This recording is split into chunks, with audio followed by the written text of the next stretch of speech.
Dans notre lecture de l'Évangile de Matthieu, la lecture de la crucifixion, j'aimerais attirer votre attention sur les cris de Jésus, les cris forts de Jésus. Combien de personnes mourantes crieraient avant de mourir, surtout si la cause de leur mort est respiratoire? Il y a 2 semaines, j'étais avec mon amie Marie-Claude Bouffard. Elle est décédée à cause des problèmes respiratoires. J'étais avec elle 48 heures avant sa mort. Si j'aurais dit à Marie-Claude, « Peux-tu crier? » elle aurait signalé que non. Même surtout pas crier fort. C'est difficile de crier avant de mourir, autant plus pour une personne crucifiée. J'ai relu cette semaine un article qui parle de la crucifixion et l'explore concernant les aspects physiques, médicaux. Il y a plusieurs causes de la mort, mais en particulier, il y a 2 causes. C'est l'hypovolémie et l'asphyxie. L'hypovolémie, c'est-à-dire un manque de circulation de sang. Jésus a perdu trop de sang à cause de ses blessures. Mais ensuite, il y a l'asphyxie, c'est-à-dire un manque de respiration. Jésus manquait d'oxygène pour vivre. Dans l'article, il explique que la façon d'être pendu sur la croix rendrait très difficile la respiration normale, surtout pour expirer l'air, exhaler. Pour expirer l'air des poumons, il fallait rehausser le corps en appuyant sur les pieds et même poussant sur les pieds. En même temps, il fallait fléchir les coudes et rapprocher les épaules. On se rappelle que Jésus était cloué sur la croix. Ce serait très difficile, douloureux de bouger ainsi. On se rappelle aussi qu'il brisait parfois les jambes. Pourquoi? Pour empêcher la personne crucifiée de respirer. La mort s'entraînait quelques minutes après. Alors Jésus, notre Sauveur, pendu à la croix, avant de mourir, il criait d'un cri fort. Ce qui serait assez extraordinaire, selon les commentateurs. Pas impossible, mais extraordinaire. Et ça soulève pour nous la question, mais pourquoi? Pourquoi Jésus a-t-il crié ainsi? Pour y répondre, ce serait intéressant de savoir qu'est-ce qu'il a crié. Quel était le cri de Jésus? Est-ce que c'était un cri de douleur? « Ah! » Ou peut-être c'était un cri de victoire. « Oui! » Ou peut-être il a crié en disant quelque chose. Qu'est-ce que Jésus aurait-il dit? Dans l'Évangile de Matthieu et Marc, dans leur récit, ils ne racontent pas ce que Jésus a dit. Ce n'est qu'un cri fort. Peut-être ils n'avaient aucun souvenir de ce que Jésus a dit. Peut-être ils ont simplement décidé de ne pas raconter ce détail. Dans le récit de la crucifixion de ces 2 évangiles, l'emphase est sur la douleur de Jésus-Christ. Et alors, ça laisse un cri de douleur, d'angoisse, d'agonie. Si on regarde l'évangile de Luc raconte beaucoup plus de détails. Luc était un chercheur, il était curieux, il faisait des recherches pour avoir les paroles de Jésus-Christ. C'est lui qui raconte le plus des paroles de Jésus-Christ sur la croix. Et c'est dans l'évangile de Luc que nous apprenons ce que Jésus a dit, son dernier mot avant de mourir. Et ce que Jésus dit s'accorde avec aussi l'objectif, le thème de l'évangile de Luc. Luc cherche à démontrer que Jésus était innocent pour prouver la justice de Jésus-Christ, un homme juste. Alors, prenons nos Bibles et écoutons, lisons ce qu'a dit Jésus, son dernier cri. C'est Luc chapitre 23. Je vais lire le verset 44 à 47. Écoutons. C'était déjà presque midi. Il y a eu des ténèbres sur tout le pays jusqu'à 3 heures de l'après-midi. Le soleil s'obscurcit et le voile du temple se déchira par le milieu. Jésus s'écriait d'une voix forte, « Père, je remets mon esprit entre tes mains. » Après avoir dit ces paroles, il expira. Voyant ce qui était arrivé, l'officier romain rendit gloire à Dieu en disant, « Certainement, cet homme était juste. » prions notre Dieu pour qu'il bénisse cet enseignement. Notre Dieu et Père, merci pour ta parole, la parole que ton esprit nous donne. Rends-nous attentifs, Seigneur. Rends-nous attentifs aussi à ce dernier cri de Jésus. Aide-nous à comprendre pourquoi Jésus a crié, comment ce cri est aussi pour notre salut. Amen.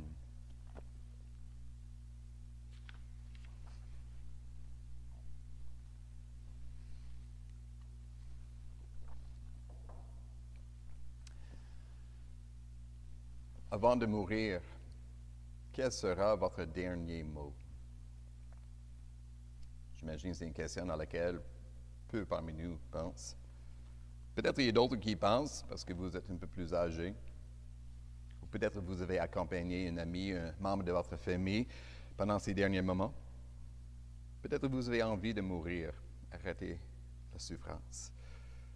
Ou peut-être vous avez simplement une personnalité, un tempérament, vous pensez ce genre de questions. Comment vais-je mourir? Et qu'est-ce que je dirais avant de mourir? Il y a une pandémie dans le monde. On parle des morts, des milliers de morts. On y pense plus. Et si moi je suis atteint, Jésus avait-il pensé à sa mort? Jésus avait-il préparé sa mort? Avait-il préparé son dernier mot à dire? J'ose dire que oui. J'ose dire que Jésus voulait très bien dire, avant de mourir, « Père, je remets mon esprit entre tes mains. » Il savait qu'il allait mourir. Jésus savait pourquoi même il mourrait sur la croix. Pourquoi il mourrait et alors aussi comment mourir. Mourir dans la paix et surtout la confiance. Et j'aimerais donc, à partir de ce texte, prendre deux leçons pour nous. D'abord, c'est l'expiation de la mort de Jésus-Christ, puis ensuite, l'exemple de la mort de Jésus-Christ. L'expiation est l'exemple, et c'est surtout l'exemple qui va nous parler plus dans notre vie quotidienne, mais le plus important, c'est l'expiation de Jésus-Christ. Alors, considérons donc la mort de Jésus comme une expiation. Jésus criait, « Père, je remets mon esprit entre tes mains. » Ce qui n'est pas raconté dans l'évangile de Luc, c'est l'autre cri fort de Jésus. « Élie, Élie, lama sabachthani, mon Dieu, pourquoi m'as-tu abandonné? » Luc ne parle que des ténèbres pendant 3 heures. Puis après ça, les dernières paroles de Jésus. Et dans le contexte d'être abandonné par Dieu, c'est plutôt surprenant que Jésus aurait crié, « Père, je remets mon esprit entre tes mains. » Pouvez-vous imaginer que votre patron vous mette à la porte, non pas à cause du COVID et la fermeture de toutes les entreprises, mais qu'il vous mette à la porte à cause de votre incompétence, à cause de votre incompatibilité avec le patron. Puis le lendemain, vous allez rentrer au travail et dire, « Merci patron, que tu m'engages de nouveau. » Ça ne se peut pas. Mais Dieu, le Père, il met son Fils à la porte et le Fils entre en disant, 3 heures plus tard, il dit, « Mais voici. » Puis Jésus le déclare avec confiance, conviction même. Comment est-ce qu'il a pu avoir cette conviction que le Père allait bien recevoir son âme? Parce que Jésus, il savait que sa mort était une mort expiatoire, une mort pour payer la dette du péché. C'est les apôtres qui nous enseignent sur le sens de la mort de Jésus-Christ. Je pense surtout à ce texte, 1 Jean chapitre 4, le verset 10. Le texte est important, 1 Jean 4, 10. Nous lisons, « Dieu nous a aimés, le Père nous a aimés. Il a envoyé son Fils comme victime expiatoire pour nos péchés. » Une victime expiatoire, c'est-à-dire un sacrifice expiatoire, un remplaçant pour expier, c'est-à-dire payer comme une dette, payer la dette de notre péché, nous pardonner de notre péché. Mais le point essentiel pour nous le vendredi saint, c'est de savoir, pour nous de savoir, est-ce que le paiement de Jésus était bien reçu? Est-ce que Dieu le Père a bien accepté le paiement de Jésus? Est-ce que c'est un paiement suffisant pour effacer la dette de notre péché? Si je parle d'une dette, vous avez une dette, peut-être c'est une carte de crédit qu'il faut payer, encore 10 000 à payer sur votre carte de crédit, un prêt d'étudiant, une hypothèque de quelques centaines de milliers de dollars. Puis vous avez un ami qui vous dit, écoute, je vous aime, je vais payer votre dette. C'est merveilleux. Mais avant de sauter de joie, attendez que la banque reçoive bien son paiement. Que ce soit un virement bancaire, que ce soit un chèque. Parce que ça arrive parfois qu'il y ait un chèque sans provision. C'est-à-dire, il n'y a pas assez d'argent dans le compte de votre ami pour rembourser votre dette. Il faut s'attendre, il faut attendre. Parce que la banque dit oui, le paiement est bien fait, bien reçu. Jésus fait le paiement de notre dette sur la croix. La question est, est-ce que Dieu le Père, son juge, est-ce que Dieu, il va bien accepter son paiement? Ou plus précisément, est-ce que son paiement va effacer la grandeur de notre dette de péché? Puis vous me direz, mais oui, Pasteur Bernard, parce que vous connaissez ce texte que nous lisons encore dans 1 Jean, l'épître de Jean, chapitre 2, c'est le premier verset. Si quelqu'un a péché, nous avons un défenseur auprès du Père, Jésus-Christ le juste. Il est lui-même la victime expiatoire pour nos péchés, et non seulement pour les nôtres, mais aussi pour ceux du monde entier. Jésus, victime, sacrifice expiatoire pour le pardon de nos péchés, et même suffisant pour le pardon de tous les péchés du monde. Et nous savons qui il est, parce qu'il est auprès du Père. C'est-à-dire, Jésus est vivant, il est ressuscité. Il est vivant auprès de Dieu, son Père, pour plaider notre cause. C'est la résurrection, donc, qui est la preuve que le paiement de Jésus était suffisant. C'est la résurrection qui est la preuve que Dieu le Père a bien reçu le paiement de Jésus à notre place. L'apôtre Paul parle ainsi aussi. L'apôtre Paul, c'est en l'épître aux Romains, le chapitre 4, les derniers versets. Il nous rappelle ceci. Il dit, Dieu, il a ressuscité Jésus-Christ, notre Seigneur, lui qui était damné à cause de nos fautes sur la croix et qui est ressuscité à cause de notre justification, de nous déclarer justes, pardonnés, parfaits. Comment est-ce qu'on sait qu'il est notre pardon, notre justice? Parce que Dieu le Père l'a ressuscité. Autrement dit, Dieu dit, voici la preuve que le paiement est fait. Jésus est vivant, ressuscité. Le chèque est bon, la carte de crédit, c'est marqué payé. L'hypothèque, on va la déchirer.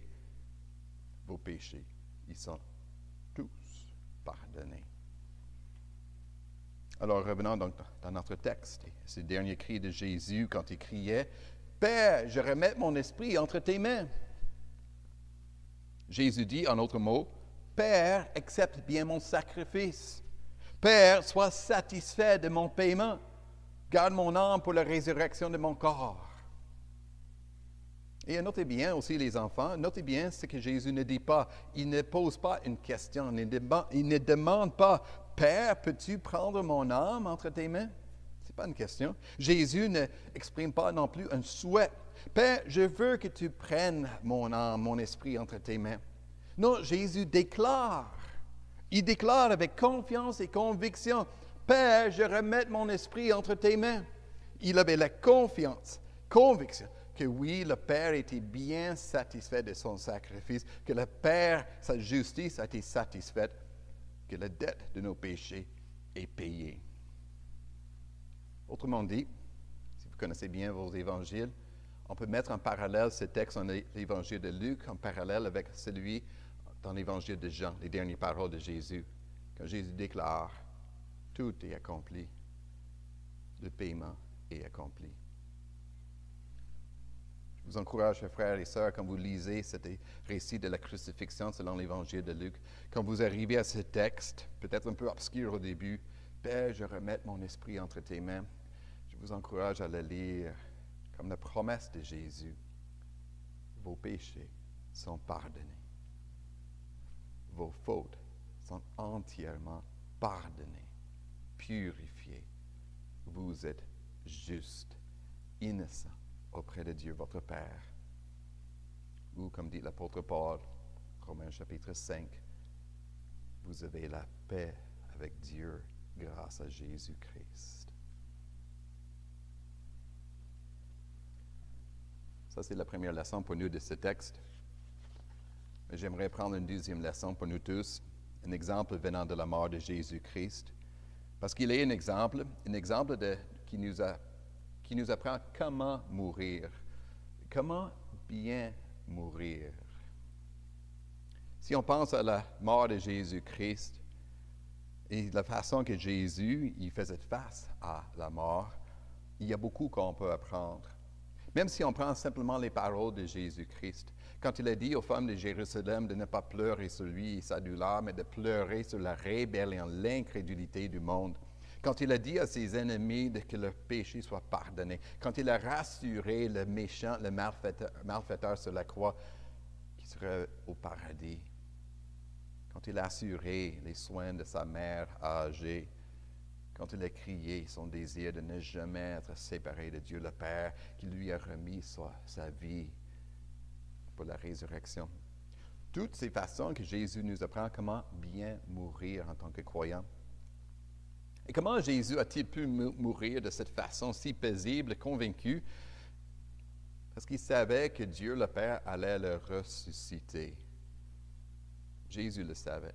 Bien avant de mourir, il savait très bien que Dieu allait le ressusciter. En fait, il en parlait à quelques reprises, même à ses disciples. Luc chapitre 9, par exemple, nous lisons, Jésus dit, « Il fallait que le Fils de l'homme souffre beaucoup, qu'il soit rejeté par les anciens, les chefs des prêtres, par les spécialistes de la loi, qu'il soit mis à mort, et 3 jours plus tard, il ressuscite le 3e jour. » Jésus savait que le Père lui promet la résurrection.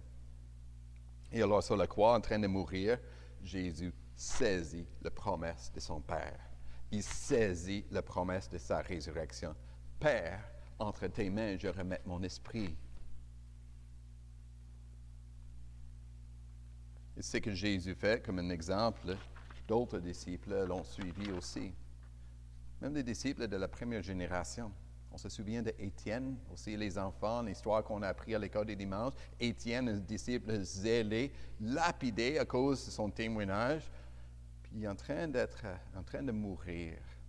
Qu'est-ce qu'on dit?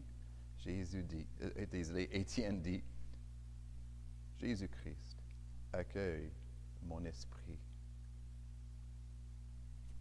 Et les premiers croyants des premiers siècles, ils priaient souvent cette prière de Jésus et d'Étienne. Ils le priaient en Église. Accueille bien mon esprit. Je remets mon esprit entre tes mains.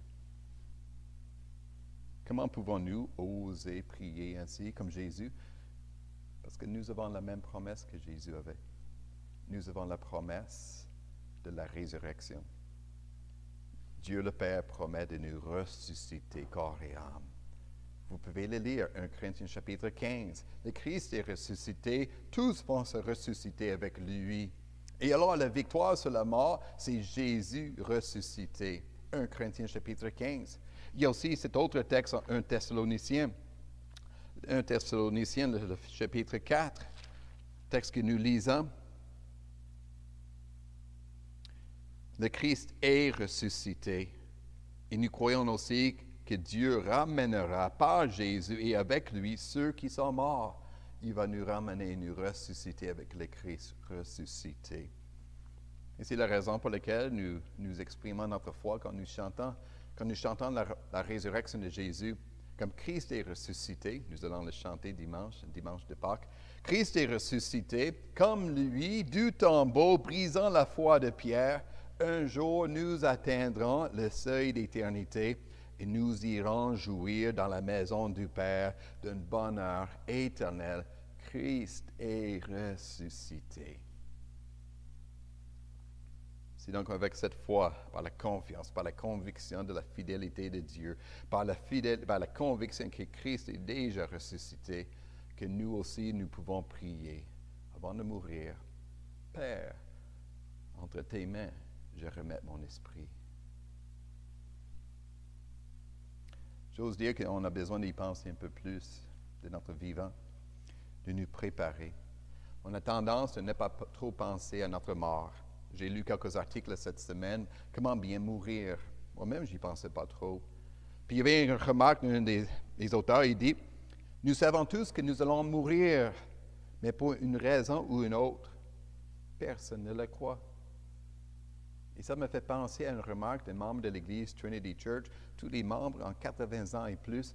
Puis le monsieur m'a dit, Écoute, on ne croit pas qu'on va mourir.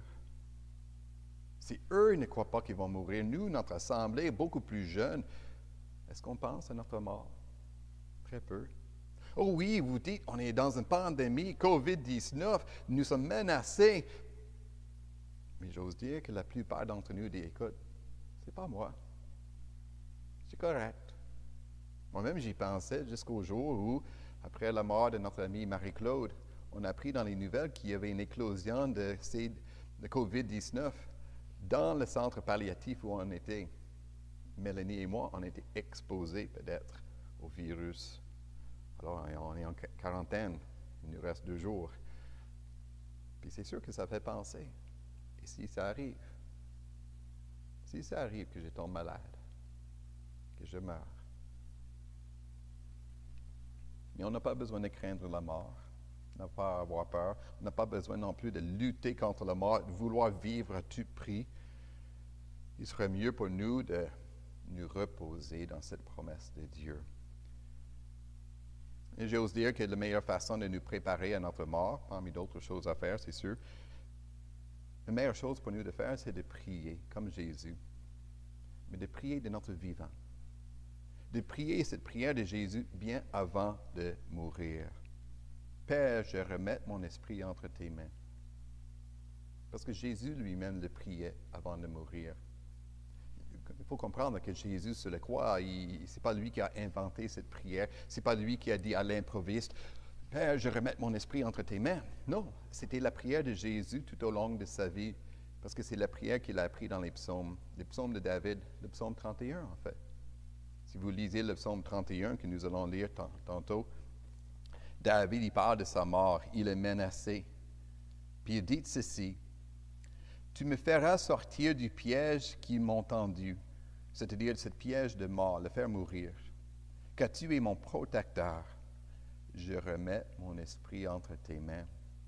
Tu me délivres, éternel Dieu de vérité. » Et Jésus aurait lire, chanter, prier cette prière. En fait, les Juifs avaient l'habitude, les Juifs, de prier ce verset, cette prière avant de se coucher. Et donc, on peut bien imaginer que Jésus, surtout les nuits où il était là pour prier Dieu son Père toute la nuit, que Jésus priait justement le psaume 31. Père, mon esprit, je te le remets. En pensant à tout ça, je me suis rendu compte que c'est même la prière que ma mère m'a apprise. Depuis mon enfance, tendre enfance, ma mère m'a appris à prier.